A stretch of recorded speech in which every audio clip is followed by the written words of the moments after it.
Amen. Gloire au Seigneur. Merci pour sa présence. Voilà, donc nous sommes heureux d'être avec vous depuis jeudi soir. Je ne vais pas me perdre en introduction. L'essentiel, c'est la parole de Dieu. Et ce matin, je voudrais partager avec vous sur le tétragramme, c'est-à-dire que je vais vous emmener à découvrir ce que un jour j'ai découvert dans la méditation de la parole de Dieu. Ça a saisi mon cœur. Et je suis allé dans cette direction-là, et j'ai découvert que dans ces 4 lettres, dans la signification hébraïque de ces 4 lettres, il y a tout le plan du salut, c'est-à-dire que, comme on va le voir ce matin, il y a Dieu au commencement et toute la suite. Alors j'ai besoin que vous me donniez cette oreille pointue dont je parlais hier soir, que vous me donniez cette oreille gourmande pour que je puisse dispenser avec sa grâce cela dans votre cœur.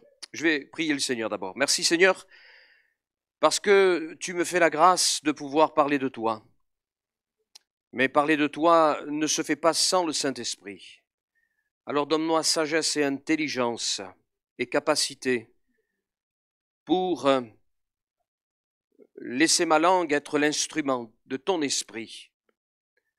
Que mon cœur soit rempli de toi, pour que toute parole, Seigneur, soit, Seigneur, parole de l'Esprit, et qu'elle suscite le désir dans le cœur des uns et des autres d'aller au-delà d'une simple lecture de la Bible, mais de la méditation de ta parole. Que ton nom soit béni pour ces instants. Amen. Peut-être qu'on peut essayer la première image. Oui, maintenant je dis on va essayer. Non, ils sont fidèles, ils y arrivent. Je charrie Karine, voilà. Yod et Vav e. 4 lettres hébraïques forment le nom de notre Dieu, l'Éternel. Yod et Vav e, traduit par l'Éternel, donc dans Exode 3,15. Pour l'hébreu, celui qui, son alphabet, tout a un sens, tout est à sa place, tout a une valeur, tout est message. Donc quand on s'arrête sur ces lettres comme on va le faire et que l'on prend tout ça et que on l'applique à la parole de Dieu, mais on découvre une richesse que le peuple d'Israël, aujourd'hui malheureusement, n'a pas encore découvert, parce que tout est Christ, vous allez le voir. Tout ramène à Jésus. Le salut est dans le tétragramme. Premièrement, dans ce nom, avec ces 4 lettres, on peut écrire le passé, le présent et le futur. C'est-à-dire qu'avec les 4 lettres, on peut écrire il était, il est, il sera. La première lettre, alors ça vous renvoie à l'Épître aux Hébreux, chapitre 13, verset 8, il est le même hier, aujourd'hui, éternellement. Donc avec les 4 lettres, on peut écrire le passé, le présent, le futur. La première lettre, c'est cette lettre Yod. Et le Yod, c'est la plus petite lettre de l'alphabet hébreu. Mais dans ce message, puisqu'il y a tout le plan divin pour le salut de l'homme, c'est la plus petite lettre, mais la plus puissante. Je ne parle pas en valeur numérique, parce qu'en valeur numérique, elle n'est pas la plus puissante de l'alphabet, mais dans ce qu'elle représente dans la symbolique. Elle est la plus puissante, elle est petite comme le iota grec, et elle a l'honneur d'être à l'initiale de centaines de noms, notamment de celui de Yeshua, mais on le verra aussi dans quelques instants. Particularité, image suivante, regardez, c'est la seule lettre de l'alphabet hébreu qui ne touche pas le sol. Elle est écrite dans le ciel. Elle est là-haut. Elle ne touche jamais le sol. C'est-à-dire que, contrairement aux autres lettres, quand on l'écrit là-haut. Elle ne touche pas la ligne du bas. Elle est suspendue. Elle est en l'air. Et à cause de cela, cette lettre a été définie comme étant la lettre céleste. Je vous rappelle que nous sommes en train de voir que dans le tétragramme, Yod est la première lettre, il y a tout le plan de Dieu pour le salut de l'homme. Le Yod de... Alors, Yahweh, quand j'ai eu cette étude, quand j'ai préparé cette étude, je l'ai envoyée à des frères, et notamment à un frère en Belgique, donc professeur d'hébreu, et ce Yod de Yahweh, il m'a dit, il n'y a pas de W en hébreu. Mais en même temps, dire Yahvé, c'est pas tout à fait juste non plus. Alors, en tout cas, Yahweh nous parle de notre Dieu. Cette lettre nous parle de notre Dieu. Au commencement, Dieu qui est au ciel. Au commencement, celui qui habite une lumière inaccessible.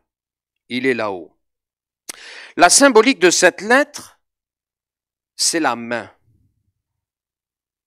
Et par extension, le bras. La symbolique pour l'hébreu, c'est la main de Dieu. C'est pour ça que je vous disais la plus petite, mais la plus puissante, parce qu'elle nous parle de la main de Dieu. C'est la main de Dieu qui est à l'œuvre au commencement, c'est-à-dire dès les premiers versets de la Genèse, Genèse chapitre 1er, verset 1er, au commencement, Dieu, et on voit la main, créa les cieux et la terre. C'est donc la main de Dieu qui est à l'origine de tout. Il est dit dans Ésaïe 48, 13, « Ma main a fondé la terre et ma droite a étendu les cieux. » Donc, le Yod, c'est la main de Dieu et c'est la main créatrice, celle qui permet de faire éclore la vie comme on le découvre dès les premiers versets du premier livre de la parole de Dieu. C'est aussi la main qui donne le salut aux hommes. Elle est là, cette main qui a donné Jésus le Fils. Dans Jean 3,16, car Dieu a tant aimé le monde qu'il a donné son Fils unique. Elle est là, la main, afin que quiconque croit en lui ne périsse point, mais qu'il ait la vie éternelle. Jésus n'apporte pas simplement le salut, il est le salut. Quand Siméon a Jésus, l'enfant Jésus dans ses bras, il dit « J'ai vu ton salut ». Le salut, c'est quelqu'un. On ne reçoit pas une doctrine, seulement une doctrine, mais on reçoit quelqu'un. Et Paul pourra dire, ce n'est plus moi qui vis, c'est Christ qui vit en moi. C'est la main qui donne le salut, de Samuel 22, 17. Il étendit sa main d'en haut, le Yod. Il étendit sa main d'en haut. Il me saisit, il me retira des grandes eaux. Donc cette lettre, on la retrouve à l'initiale du nom de Jésus, donc eh bien de Yeshua. Et en tant qu'initiale du nom de Jésus, elle nous parle de la main de Dieu qui est descendue, mais d'une façon saisissante comme on va le voir, il est descendu secourir les hommes. Cette main puissante de Dieu, présente au commencement de tout, elle s'est manifestée au travers de Jésus quand il était là au milieu des hommes. Il est dit dans Jean 14, 10, « Ne crois-tu pas que je suis dans le Père et que le Père est en moi? Les paroles que je vous dis, je ne les dis pas de moi-même. Le Père qui demeure en moi, c'est lui qui fait les œuvres. » Dans Ésaïe 53, verset 1er, il est dit, et le prophète a prophétisé, « Qui a cru à ce qui nous était annoncé? Qui a reconnu en Jésus le bras de l'Éternel, la main de l'Éternel? » Donc cette main, à un moment donné, elle est descendue. Elle a habité, elle a tabernaclé au milieu des hommes. Et nous savons qu'il y a un texte prophétique ici en lien avec le ministère donc de Jésus. Dans Jean 12, 37, malgré tant de miracles qu'il avait fait en leur présence, elle est là, cette main, ils ne croyaient pas en lui, afin que s'accomplit la parole qu'Ésaïe le prophète a prononcée, Seigneur, qui a cru à notre prédication? Et à qui le bras du Seigneur a-t-il été révélé?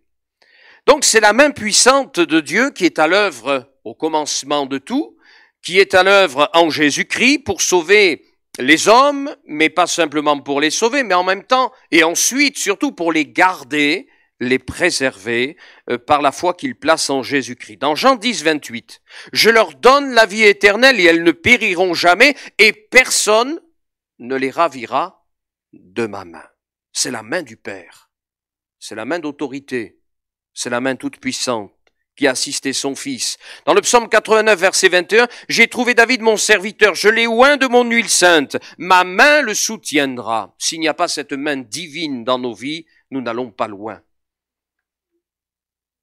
Nous ne progresserons pas.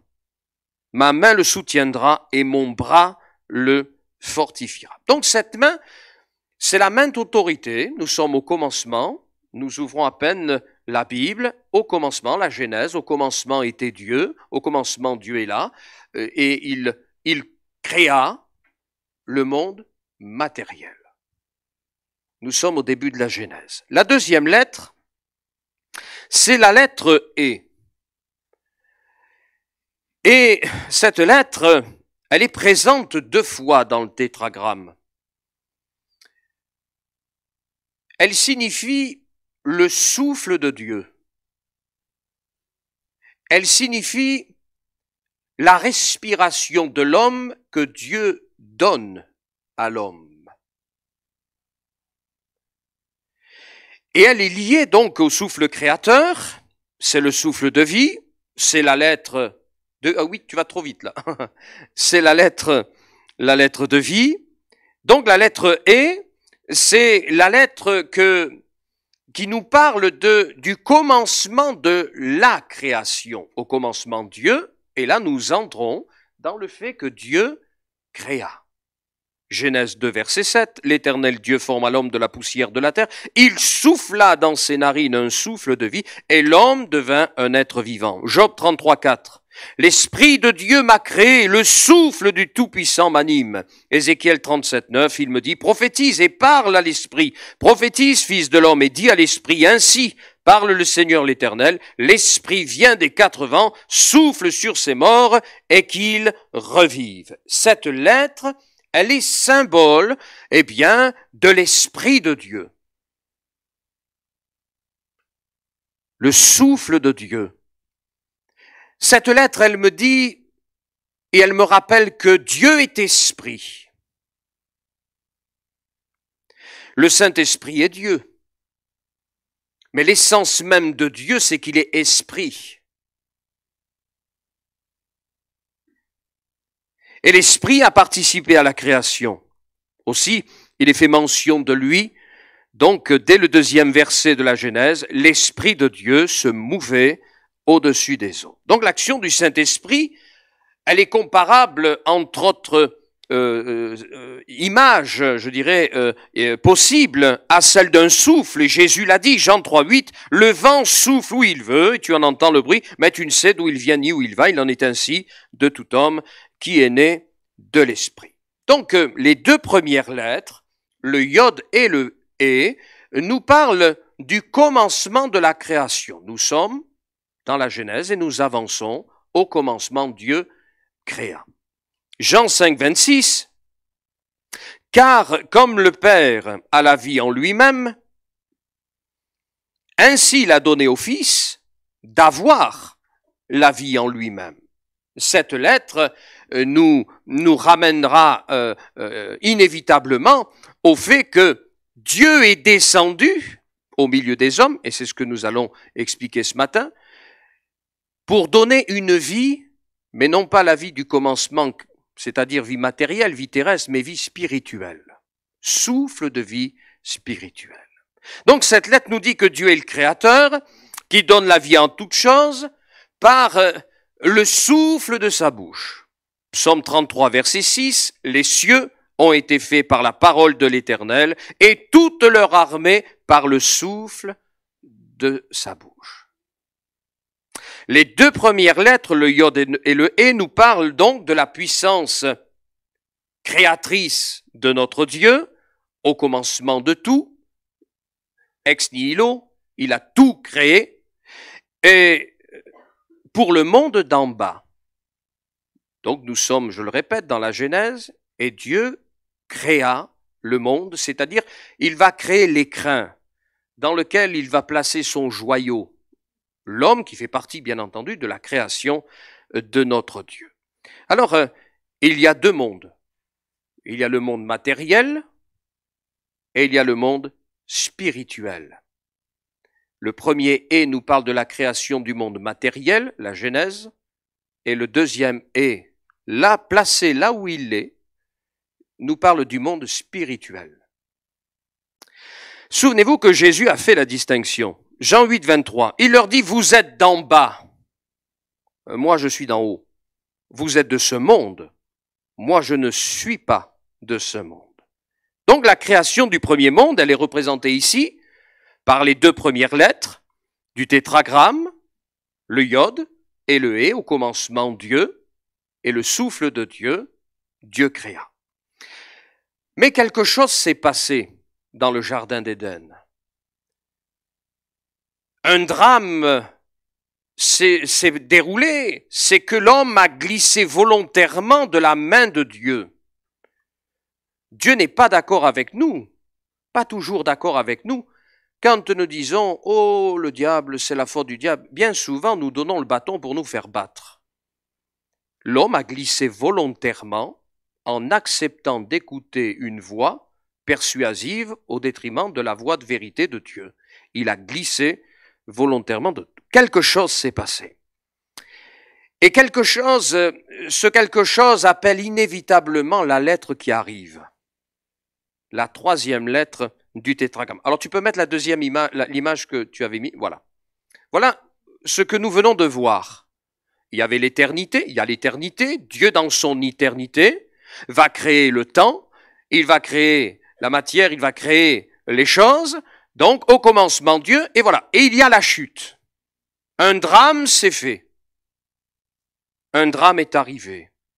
Le péché a fait son entrée. L'homme est mort spirituellement pour Dieu. L'homme est chassé de la présence de Dieu. Il y a une rupture. Et cette rupture appelle inévitablement la lettre qui arrive. Cette lettre, c'est la lettre Vav. À un instant. Dans 1 Corinthiens 15, verset 21, « Car puisque la mort est venue par un homme, c'est aussi par un homme qu'est venue la résurrection des morts. Et comme tous meurent en Adam, de même, aussi tous revivront en Christ. » Et vous avez déjà là dans le verset l'indication de tout ce qui va arriver. Donc la porte de la communication a été rompue, elle a été fermée. L'homme est chassé, et vous savez que Dieu mettra donc ces êtres célestes flamboyants avec l'épée, etc., pour empêcher l'homme de revenir vers l'arbre de vie. L'image suivante, écoutez ceci. Entre la deuxième lettre et la troisième lettre qui arrive, l'inévitable donc lettre, c'est l'histoire de l'Ancien Testament. C'est tout le déroulé de l'Ancien Testament jusqu'à la venue de celui qui devait venir et prévu de toute éternité pour restaurer ce qui a été brisé. Entre ces deux lettres, c'est le monde de la Genèse jusqu'à la venue donc de Jésus. Donc la troisième lettre, c'est le Vav. Et le Vav, il a pour symbole le clou. Il a pour symbole le crochet. Il a pour symbole le piquet d'une tente. Ça nous rappelle les crochets d'argent, donc autour du parvis du tabernacle, enfoncés dans le sol, maintenant et apportant stabilité à l'édifice du parvis, à l'édifice du tabernacle.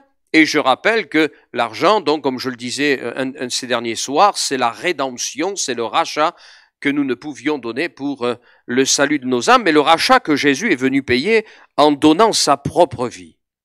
Un crochet, un pieu, un clou, ça permet quoi? Un crochet, un pieu, un clou permet, eh bien, tout simplement d'établir un lien entre une chose et une autre. Et les pieux du tabernacle faisaient le lien entre Dieu et la terre, Dieu et les hommes. Et c'est ce que Jésus est venu accomplir par son œuvre à la croix, Romains 5, 10, car si lorsque nous étions ennemis, nous avons été réconciliés avec Dieu par la mort de son Fils. À plus forte raison, étant réconciliés, serons-nous sauvés par sa vie. L'autre image, s'il te plaît. Donc c'est la croix. Yod est le commencement de la création, la chute de l'homme, l'histoire préparatoire à la venue de Jésus, qui de toute éternité avait été préparé donc pour venir pour notre salut.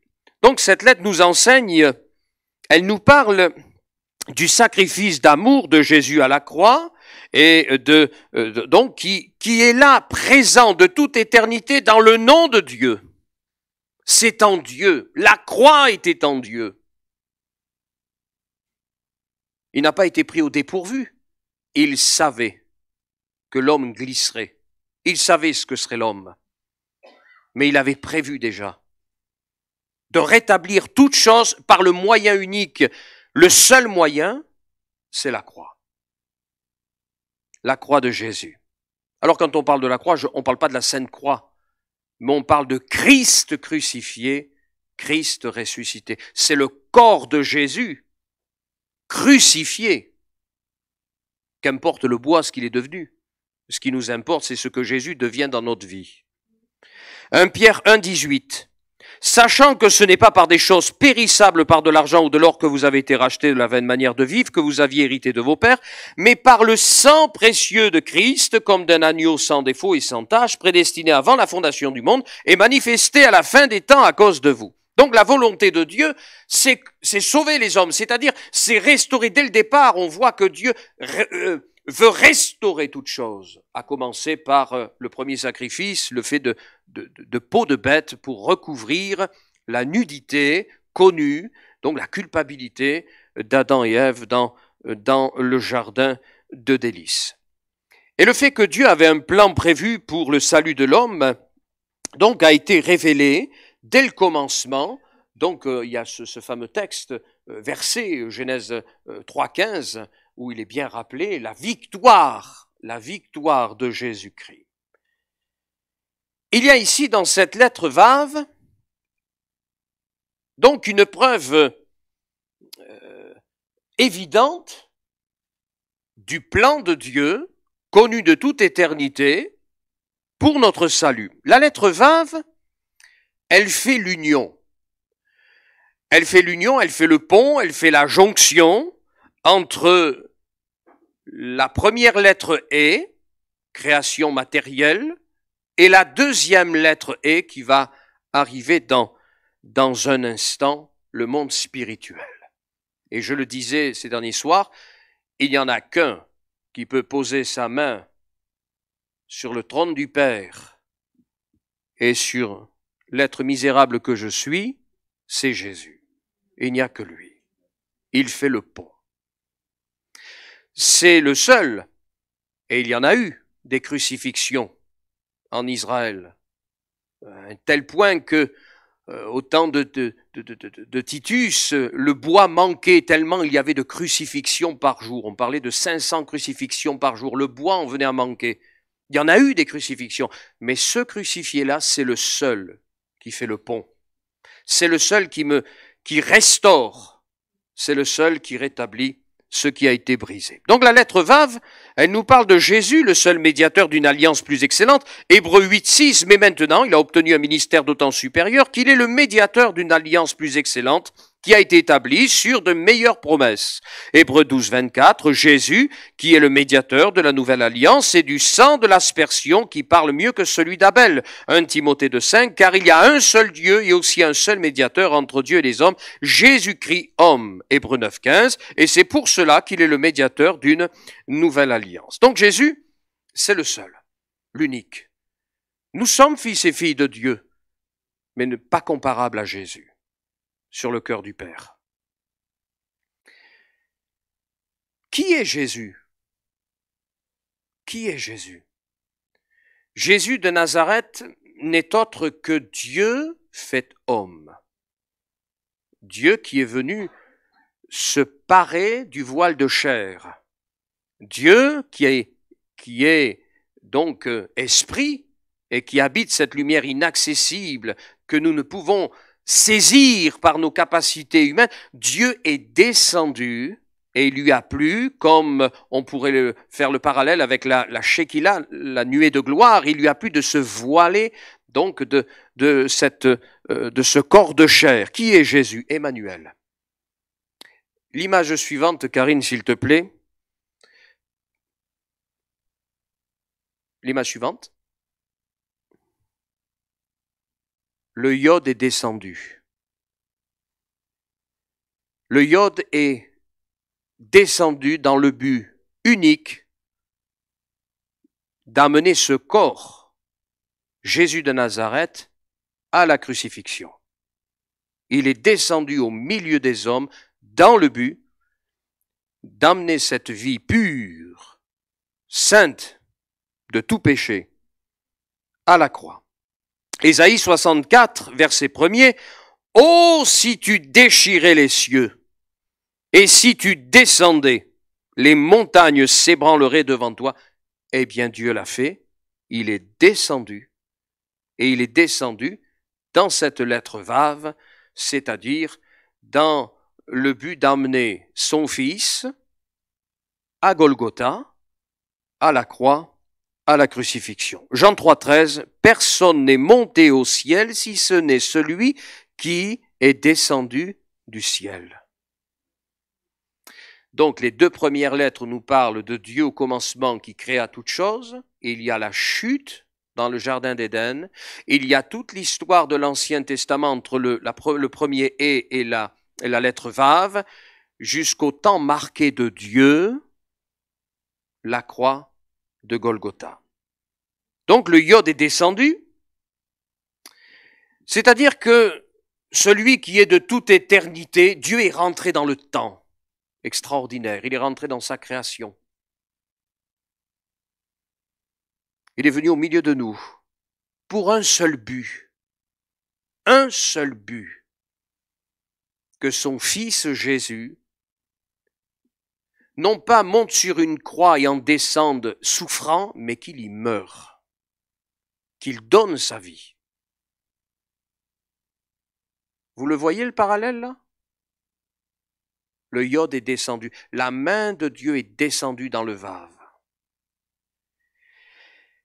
Jean 6, 38, « Car je suis descendu du ciel pour faire non ma volonté, mais la volonté de celui qui m'a envoyé. » Et il précisera dans Jean 12, 27, il dira, puisque de Gethsémanée jusqu'à ce qu'il expire sur la croix, c'est l'instant de l'humanité pure. Et c'est pourquoi Jésus agonise sous les oliviers de Gethsémanée. C'est pas Dieu dans son essence qui est en train d'agoniser, c'est le Fils de l'homme dans son humanité. C'est le combat de l'humanité pure pour l'humanité pécheresse. Maintenant, mon âme est troublée. C'est pas Dieu dans son essence qui est troublé. Dieu n'est pas troublé. C'est le Fils de Dieu dans son humanité qui est troublé. Et que dirais-je, Père, délivre-moi de cette heure? L'heure, elle est prévue là de cette lettre « et » jusqu'au Vav. Je suis venu jusqu'à cette heure. Dans Marc 10, 45, « Car le Fils de l'homme est venu non pour être servi, mais pour servir et donner sa vie comme la rançon de plusieurs. Et les apôtres vont se souvenir, Luc 24, verset 7, ils vont se souvenir qu'il disait « Il faut que le Fils de l'homme soit livré entre les mains des pécheurs. » Le Fils de l'homme, Dieu fait homme, le Fils de l'homme, l'humanité pure, qu'il soit crucifié et qu'il ressuscite le troisième jour. Donc le Dieu de gloire qui habite une lumière inaccessible s'est rendu accessible. Il est venu se révéler, il est venu se montrer. Effectivement, Jésus est la révélation du Père. Il y a quelque chose d'encore d'aussi extraordinaire dans cet alphabet hébreu et dans ce nom de Dieu. Dans Genèse 49, verset 10, le sceptre ne s'éloignera point de Juda,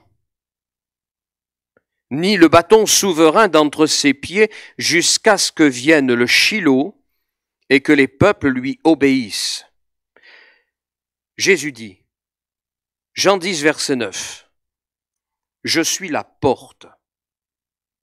Si quelqu'un entre par moi, il sera sauvé, il entrera et il sortira et il trouvera des pâturages. » Jésus dit, je suis la porte, et ce n'est pas un hasard s'il le dit.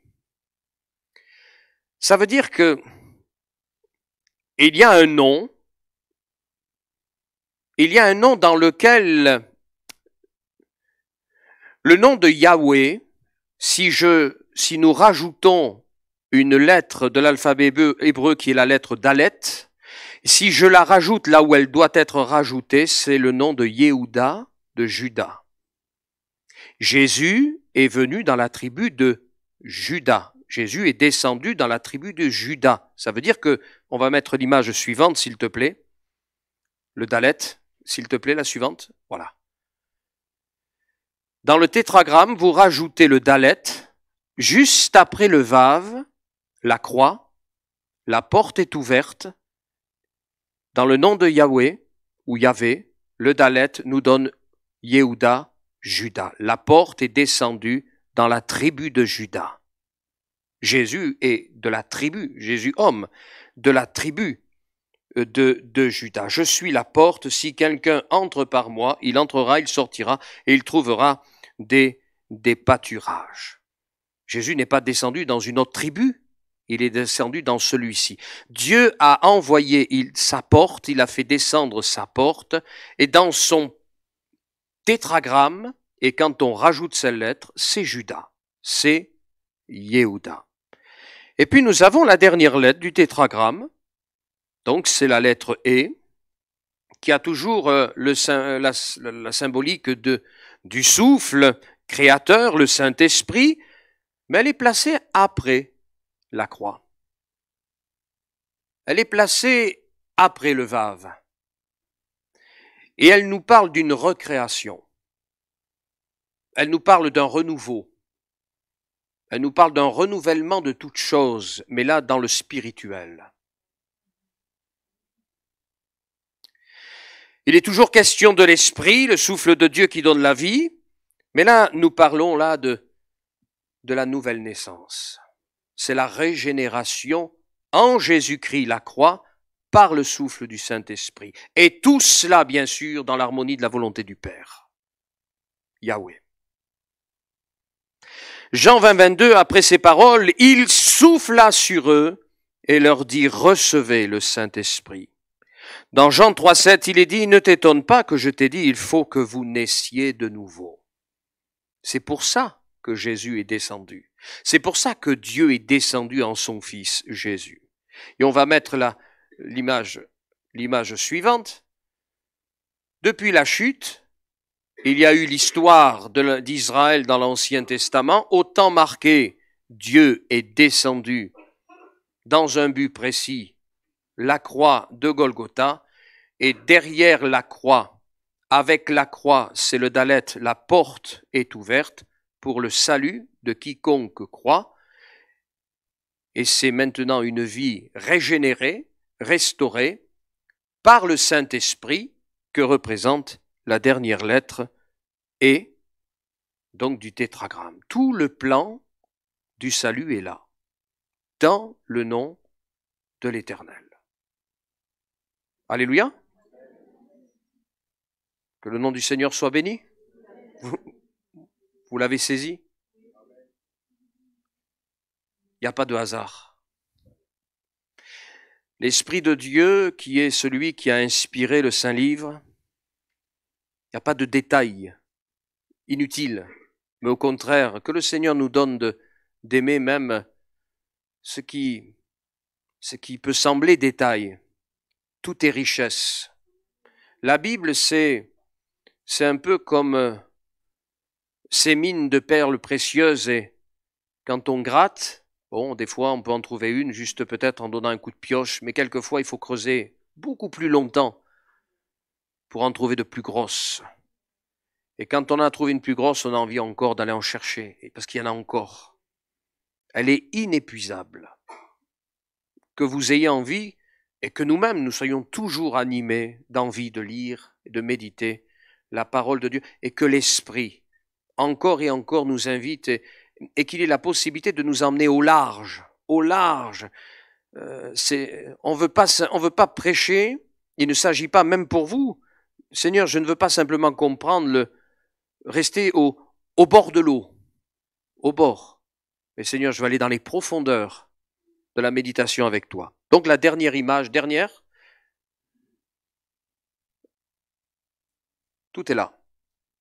Tout est résumé. Et je crois que tu en as... C'est vraiment la dernière, celle-ci, voilà. Non, tu en as une autre? Vas-y. Voilà. L'autre derrière, ce ne sera pas la peine. Alléluia, que le Seigneur soit béni. Seigneur, ta parole, Seigneur, est véritablement ce qu'elle dit elle-même, la lumière sur notre sentier, mais la nourriture pour notre âme, la nourriture pour notre être spirituel, la seule nourriture qui renouvelle nos forces, comme Seigneur ces mets succulents que l'ange a donnés à Élie, afin qu'il voie ses forces être restaurées pour marcher jusqu'à la montagne de Dieu. Que ta parole, Seigneur, nous n'en soyons jamais las et dégoûtés, comme Israël a pu le dire de la manne, mais que nous soyons animés d'amour, de crainte et de respect, parce que nous rendrons compte pour le iota. Enlevé, nous rendrons compte pour ce qui aura été rajouté.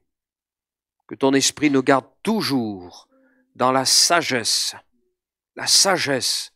pour comprendre ce que toi tu veux que l'on comprenne et comment il nous faut comprendre et interpréter ta parole, dans le but que le peuple soit nourri et que nous ne soyons pas des pierres d'achoppement dans nos messages, mais au contraire, que les prédicateurs de la porte du salut. À toi la gloire. Amen.